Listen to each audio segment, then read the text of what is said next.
Assalamualaikum warahmatullahi wabarakatuh. Halo semuanya, perkenalkan nama saya Dila Febrianti dengan NIM 2015015. Saya dari Prodi BKPI 3A IAIN Syekh Abdurrahman Siddiq Bangka Belitung. Di sini saya akan membuat suatu video pembelajaran untuk tugas saya. Mata kuliahnya yaitu tafsir pendidikan. Untuk videonya itu sendiri yaitu terkait tafsir Al-Quran mengenai kisah Siti Maryam. Langsung saja, silakan kalian saksikan videonya. Langsung saja untuk kisah pertamanya yaitu teladan dari Maryam. Maryam adalah seorang wanita soleha yang menjaga dirinya dan kehormatannya. Dialah pemuka kaum wanita di surga.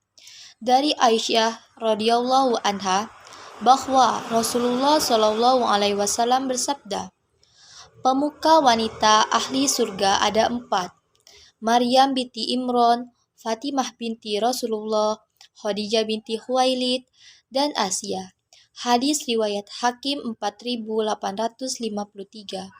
Dalam hadis Ibnu Abbas radhiyallahu anhuma, Rasulullah Shallallahu alaihi wasallam bersabda, wanita-wanita yang paling utama sebagai penduduk surga adalah Khadijah binti Khuwailid, Fatimah binti Muhammad, Asiyah binti Muzahim istri Fir'aun, dan Maryam binti Imran.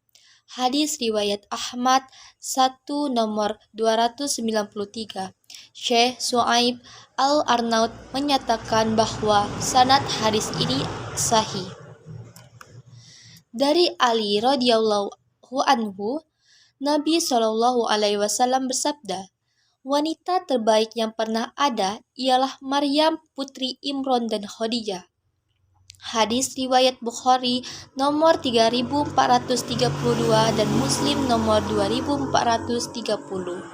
Makna yang paling nampak antara Maryam dan Khadijah adalah wanita terbaik di masanya masing-masing. Demikianlah disebutkan oleh Imam Nawawi dalam Syarh Sahih Muslim 15176. Dari Abu Musa radhiyallahu anhu, Rasulullah Shallallahu alaihi wasallam bersabda, lelaki yang sempurna jumlahnya banyak, dan tidak ada wanita yang sempurna selain Maryam binti Imran dan Asiyah bin istri Fir'aun. Dan keutamaan Asiyah dibandingkan wanita lainnya sebagaimana keutamaan as-sarid dibandingkan makanan lainnya. Hadis riwayat Bukhari nomor 5418 dan Muslim nomor 2431. Kenal keluarga Siti Maryam. Siti Maryam adalah putri dari Imran dan Hanna binti Fakus. Mereka keturunan Nabi Daud alaihissalam. Maryam berasal dari keluarga yang bersih lagi baik di kalangan Bani Israel, sehingga jadilah Siti Maryam seorang wanita ahli ibadah, terkenal yang mencurahkan segenap hidupnya untuk ibadah dan tidak kawin. Siti Maryam juga diberi kekuatan dan kesabaran dalam beribadah dan berkhidmat juga mengurus Masjidil Aqsa. Siti Maryam berasal dari keluarga Imran, yang dimana keluarga Imran adalah keluarga yang mulia dalam kurun sejarah. Allah memilih mereka dibanding keluarga lainnya adalah tanda nyata keagungan untuk mereka. Allah Ta'ala berfirman, sesungguhnya Allah telah memilih Adam, Nuh, keluarga Ibrahim, dan keluarga Imran melebihi segala umat di masa-masa mereka masing-masing, sebagai satu keturunan yang sebagiannya turunan dari yang lain. Dan Allah Maha Mendengar lagi Maha Mengetahui. Quran Surah Ali Imran ayat 33-34. Keluarga Imran dinisbatkan kepada seseorang yang bernama Imran bin Matsan, bin Al-Azhar bin Al-Yud, bin Sulaiman, bin Daud alaihi salam. Nasabnya tersambung hingga ke Nabi Daud alaihi salam. Keluarga Imron adalah turunan cabang terakhir dari orang-orang beriman dari turunan Bani Israel. Namun, antara mereka dengan Nabi Yakub terpisah beberapa kurun lamanya. Selanjutnya yaitu ada istri Imron yang bernama Hanna binti Fakuda. Ada juga yang menyebutnya yaitu Kauda bin Kubailah. Hanna adalah seorang wanita yang tekun beribadah. Dari tafsir Ibnu Katsir diterangkan, dari Muhammad Ibnu Ishaq mengatakan bahwa Hanna ibunda Siti Maryam adalah seorang perempuan yang lama tidak pernah hamil. Lalu pada suatu hari, ia melihat seekor burung sedang memberi makan anak-anaknya. Akhirnya ia menginginkan punya anak. Kemudian ia berdoa kepada Allah Subhanahu wa taala semoga Allah menganugerahinya seorang putra, dan Allah memperkenankan doanya itu. Ketika suaminya menggaulinya, maka hamillah Hana. Setelah hamilnya telah tua, Hana bernazar bahwa anaknya kelak akan dipersembahkan untuk berkhidmat kepada Baitul Maqdis. Sebagaimana doanya dalam Al-Quran dikisahkan, ingatlah ketika istri Imron berkata, "Ya Robku, sesungguhnya aku menazarkan kepada engkau anak yang dalam kandunganku menjadi hamba yang soleh dan berkhidmat di Baitul Maqdis. Karena itu terimalah nazar itu daripadaku. Sesungguhnya engkaulah yang maha mendengar lagi maha mengetahui." Quran Surah Ali Imran ayat 35. Kemudian Allah berfirman, maka tak kala istri Imron melahirkan anaknya, dia pun berkata, "Ya Tuhanku, sesungguhnya aku melahirkannya seorang anak perempuan, dan Allah lebih mengetahui apa yang dilahirkannya itu. Dan anak laki-laki tidaklah seperti anak perempuan. Sesungguhnya aku telah menamai dia Maryam, dan aku melindunginya serta anak-anak keturunannya kepada pemeliharaan engkau dari setan yang terkutuk." Quran Surah Ali Imran ayat 36. Anak Imran dan juga Hanna selain Siti Maryam yaitu ada Asya.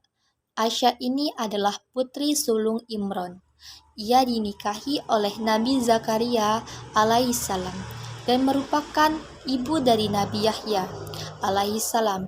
Ada juga yang mengatakan ia adalah bibinya Maryam, bukan saudara perempuannya. Selanjutnya yaitu ada sifat Maryam dalam surah At-Tahrim. Dalam ayat terakhir dari surah At-Tahrim disebutkan, "Dan ingatlah Maryam binti Imron yang memelihara kehormatannya, maka kami tiupkan ke dalam rohimnya sebagian dari ruh ciptaan kami. Dan dia membenarkan kalimat Robnya dan kitab-kitabnya. Dan dia adalah termasuk orang-orang yang taat." Quran Surah At-Tahrim ayat 12. Ia adalah wanita terhormat yang menjaga dirinya dari zina karena kesempurnaan agama dan penjagaan dirinya. Karenanya Allah katakan, maka kami tiupkan ke dalam rohimnya sebagian dari ruh ciptaan kami. Maryam disifati dengan dan dia membenarkan kalimat Robnya dan kitab-kitabnya, menunjukkan bahwa Maryam memiliki ilmu dan makrifah. Karena membenarkan kalimat Robnya menunjukkan Maryam membenarkan semua ajaran diin dan membenarkan setiap takdir Allah. Sedangkan membenarkan kitab-kitabnya berarti ia mengenal kitabnya. Ini semua didapati dengan berilmu dan berakal. Oleh karena itu, Maryam disebut termasuk orang-orang yang taat, yaitu al-Qanitin. Maksudnya adalah Maryam itu taat kepada Allah terus-menerus dalam ketaatan dengan penuh rasa takut dan kehusyukannya. Maka kesimpulannya Maryam itu adalah Sidikiyah, yaitu wanita yang sempurna dalam ilmu dan amal. Selanjutnya yaitu ada kisah Maryam menjaga diri dari laki-laki. Berikut keterangan Ibnu Katsir dalam tafsir Al-Quran Al-Azim juz kelima. Ketika Allah telah menceritakan kisah Zakaria alaihissalam bahwa di saat kondisi masa tuanya dan kemandulan istrinya, dia diberi oleh Allah seorang anak yang pandai, suci dan berkah. Lalu Allah menyambung firman-Nya dengan kisah Maryam diberikan seorang putra yaitu Isa tanpa ayah. Karena di antara kedua kisah tersebut memiliki kesesuaian dan kesamaan. Untuk itu cerita keduanya diseiringkan dalam surah Ali Imran, surah Maryam, dan surah Al-Anbiya. Karena kedekatan antara keduanya dalam pengertian agar menunjukkan kepada hamba-hambanya tentang kekuasaan dan keagungan kerajaannya serta Allah Maha Kuasa atas segala sesuatu. Dalam ayat disebutkan, dan ceritakanlah Maryam di dalam Al-Quran, yaitu ketika ia menjauhkan diri dari keluarganya ke suatu tempat di sebelah timur. Quran Surah Maryam ayat 16. Yang dimaksud di sini adalah Maryam binti Imran dari keturunan Daud alaihissalam. Beliau berada di antara keluarga suci dan baik pada kaum Bani Israel. Sesungguhnya Allah menyebutkan kisah kelahiran Maryam dari ibunya di surah Ali Imran. Sang ibu menazarkannya sebagai muharroroh, yaitu orang yang berkhidmat di Masjid Baitul Maqdis. Di masa dahulu, mereka mendekatkan diri kepada Allah dengan cara demikian. Dalam ayat disebutkan, maka Tuhannya menerimanya sebagai nazar dengan penerimaan yang baik. Quran Surah Ali Imran ayat 37. Maryam tumbuh di kalangan Bani Israel dengan terhormat. Maryam adalah seorang wanita ahli ibadah yang tekun ibadah lagi terkenal, dan beliau adalah seorang gadis muda yang tidak bersuami. Beliau berada di dalam pemeliharaan suami saudaranya yaitu Zakaria, salah seorang nabi dari Bani Israel, serta pembesar yang dijadikan tempat bertanya dalam masalah agama. Zakaria melihat bahwa Maryam memiliki karomah yang melimpah. Dalam surah Ali Imran disebutkan, dan mendidiknya dengan pendidikan yang baik, dan Allah menjadikannya Zakaria pemeliharaannya.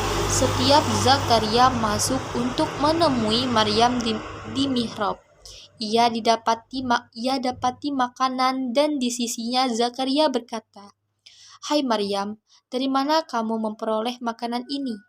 Maryam menjawab, "Makanan itu dari sisi Allah. Sesungguhnya Allah memberi rezeki kepada siapa yang dikehendakinya tanpa hisab." Quran Surah Ali Imran ayat 37. Diceritakan bahwa Zakaria mendapati di sisi Maryam buah-buahan musim dingin di saat musim panas, dan menemukan buah-buahan musim panas di saat musim dingin. Allah mengutus Jibril kepada Maryam datang dalam bentuk manusia sempurna. Lalu apa yang dilakukan oleh Maryam? Maryam berkata, "Sesungguhnya aku berlindung kepada Rob yang Maha Pemurah jika kamu seorang yang bertakwa." Quran Surah Maryam ayat 18. Maryam cuma mengira kalau nantinya malaikat tersebut mengganggu dirinya. Ketika membaca kisah Maryam ini, Abu Wail berkata, Maryam itu tahu bahwa orang bertakwa itu mengerti ada batasan. Tafsir Al-Quran Al-Azim 5 ayat 215-216. Jibril pun menjawab bahwa ia bukanlah lelaki seperti yang Maryam duga. Jibril mengatakan bahwa ia adalah utusan Allah sebagaimana dalam ayat ini. Iya, Jibril berkata, "Sesungguhnya aku ini hanyalah seorang utusan Rabb-Mu." untuk memberimu seorang anak laki-laki yang suci. Jawaban Maryam, Maryam berkata, bagaimana akan ada bagiku seorang anak laki-laki, sedangkan tidak pernah seorang manusia pun menyentuhku, dan aku bukan pula seorang pezina. Quran Surah Maryam ayat 20 menyebutkan, Jibril berkata, demikianlah Rabbmu berfirman, hal itu adalah mudah bagiku, dan agar dapat kami menjadikannya suatu tanda bagi manusia, dan sebagai rahmat dari kami, dan hal itu adalah suatu perkara yang sudah diputuskan. Quran Surah Maryam ayat 21. Ibnu Katsir rahimahullah mengatakan, Allah Ta'ala menciptakan nenek moyang mereka yaitu Adam tanpa ayah dan ibu. Allah menciptakan Hawa dari laki-laki tanpa wanita. Lalu Allah menciptakan seluruh keturunannya dari laki-laki dan wanita kecuali Isa alaihi salam yang diciptakan dari wanita tanpa laki-laki. Dengan demikian, lengkaplah 4 cara adanya keturunan yang menunjukkan kesempurnaan kuasa Allah dan keagungan kewenangan Allah. Tidak ada ilah atau yang berhak diibadahi selain Allah dan tidak ada Rob selainnya. Tafsir Al-Quran Al-Azim 5 ayat 216. Yaitu ada keadaan Maryam ketika melahirkan Isa. Menurut pendapat yang masyhur dari jumhur atau mayoritas ulama, Maryam itu hamil 9 bulan seperti umumnya wanita. Lihat tafsir Al-Quran Al-Azim 5 ayat 217. Tentang kehamilan Maryam disebutkan dalam ayat, maka Maryam mengandungnya, lalu ia menyisihkan diri dengan kandungannya itu ke tempat yang jauh. Quran Surah Maryam ayat 22. Jibril meniupkan ruh di lengan bajunya, yang kemudian ruh itu turun hingga mengalir ke farji, sehingga ia mengandung anak dengan izin Allah Ta'ala. Ketika ia hamil, ia merasa kesulitan, tidak tahu apa yang harus dikatakan kepada orang-orang, karena orang-orang pasti tidak akan percaya akan ceritanya. Padahal ia bercerita dengan jujur. Maryam lalu ingin menceritakan perihal dirinya pada saudara perempuannya, istri Nabi Zakaria. Ketika bertemu saudaranya, ia pun hamil.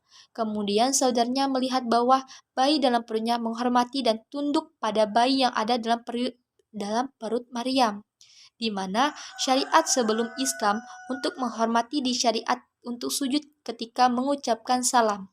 Namun dalam syariat kita, hal seperti ini sudah terlarang. Hanya boleh dilakukan pada Allah Ta'ala untuk mengagungkan Allah. Yang dialami Maryam selanjutnya, maka merasa sakit akan melahirkan anak memaksa ia bersandar pada pangkal pohon kurma. Dia berkata, aduhai, alangkah baiknya aku mati sebelum ini, dan aku menjadi barang yang tidak berarti, lagi dilupakan. Quran Surah Maryam ayat 23.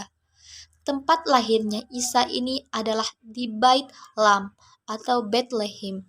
Banyak yang mengakui demikian, termasuk pula orang-orang Nasrani.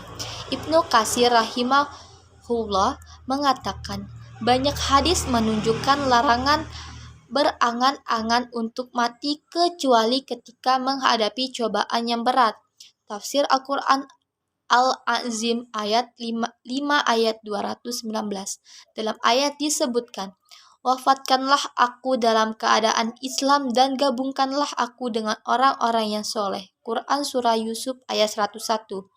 Dari sahabat Anas bin Malik radhiyallahu anhu, Rasulullah Shallallahu alaihi wasallam bersabda, janganlah salah seorang di antara kalian berangan-angan untuk mati karena musibah yang menimpanya. Kalau memang harus berangan-angan, hendaknya dia mengatakan, ya Allah, hidupkanlah aku jika kehidupan itu baik untukku, dan matikanlah aku jika kematian itu baik bagiku. Hadis riwayat Bukhari nomor 6351 dan Muslim nomor 2680. Selanjutnya yaitu Maryam puasa bicara. Jibril kemudian memanggil Maryam dari tempat yang rendah, sebagaimana disebutkan dalam ayat, maka Jibril menyerunya dari tempat yang rendah. Janganlah kamu bersedih hati, sesungguhnya Rabbmu telah menjadikan anak sungai di bawahmu. Quran Surah Maryam ayat 24. Kemudian Maryam disuruh untuk meraih pangkal kurma ke arahnya. Mujahid berkata bahwa pohon tersebut adalah kurma ajwa. Dalam ayat disebutkan, dan goyangkanlah pangkal pohon kurma itu ke arahmu. Niscaya pohon itu akan menggugurkan buah kurma yang masak kepadamu. Quran Surah Maryam ayat 25. Maka makan, minum, dan bersenang hatilah kamu. Jika kamu melihat seorang manusia, maka katakanlah, sesungguhnya aku telah bernazar berpuasa untuk Rob yang Maha Pemurah, maka aku tidak akan berbicara dengan seorang manusia pun pada hari ini. Quran Surah Maryam ayat 26. Yang terakhir yaitu ada komentar kaumnya yang melihat Maryam dengan putranya yaitu Nabi Isa alaihissalam. Kaumnya komentar saat melihat Maryam dengan putranya Isa. Yang disebutkan, maka Maryam membawa anak itu kepada kaumnya dengan menggendongnya. Kaumnya berkata, "Hai Maryam, sesungguhnya kamu telah melakukan sesuatu yang amat munkar." Quran Surah Maryam ayat 27. Lalu disebutkan, "Hai saudara perempuan Harun, ayahmu sekali-kali bukanlah seorang yang jahat dan ibumu sekali-kali bukanlah seorang pezina." Quran Surah Maryam ayat 28. Maryam ketika dituduh telah berzina karena ia sedang puasa dari berbicara, maka ia cukup berisyarat pada putranya Isa. Dalam ayat disebutkan, maka Maryam menunjuk kepada anaknya. Mereka berkata, "Bagaimana kami akan berbicara dengan anak kecil yang masih di dalam ayunan?" Quran Surah Maryam ayat 29. Putranya Isa pun menjawab. Isa berkata, "Sesungguhnya aku ini hamba Allah. Dia memberiku Alkitab Injil dan dia menjadikan aku seorang nabi." Quran Surah Maryam ayat 30. Selanjutnya, dan dia menjadikan aku seorang yang diberkati di mana saja aku berada. Dan dia memerintahkan kepadaku mendirikan sholat dan menunaikan zakat selama aku hidup. Quran Surah Maryam ayat 31. Dan berbakti kepada ibuku, dan dia tidak menjadikan aku seseorang yang sombong lagi celaka. Quran Surah Maryam ayat 32. Dan kesejahteraan semoga dilimpahkan kepadaku pada hari aku dilahirkan, pada hari aku meninggal, dan pada hari aku dibangkitkan hidup kembali. Quran Surah Maryam ayat 33. Adapun maksud ayat, dan dia menjadikan aku seorang yang diberkati di mana saja aku berada, adalah Isa melakukan amar makruf nahi munkar di mana saja ia berada.